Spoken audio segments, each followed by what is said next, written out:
د مغرب نه را دې د مغرب را الوتې هوا په هر یو کور ورننوتې هوا د پښتنو پیغلو شالونه یوړه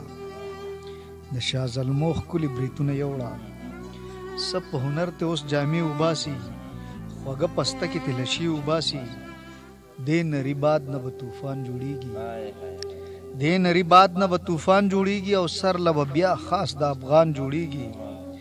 راځئ راپاسئ لیونو پښتنو د غر او سمې ننګیالو پښتنو د خپل غیرت هغه جاکړ راولو د ننګ او پت هغه جاکړ راولو دغه حواله په سانګونه مات کو د مغربي تهذیب سټونه مات کو هغه شړی دړو وهلې شړی بیرته راواخلو غریو نیولې شړی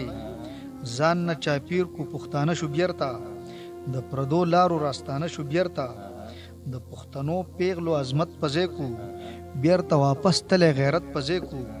د پښتنو نه که جامې ووتې یا مو دا پیغلې د کوڅې ووتې نو دا مې واوره سرببر پښتونه په سم او غر د لر او بر پښتونه نه د ناموس او نه د ننګ پاتې شو نه د تورې هغه شړنګ پاتې شو او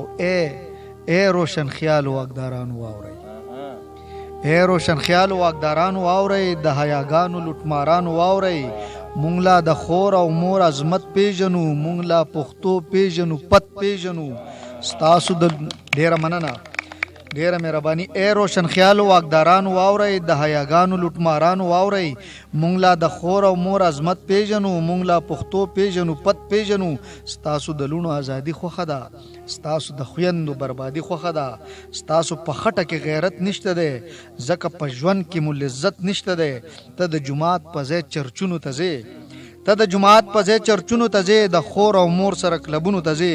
مونږ سامبول تهذیب نه پیژنو مونږ په ورڼي کې هم جامې اغوندو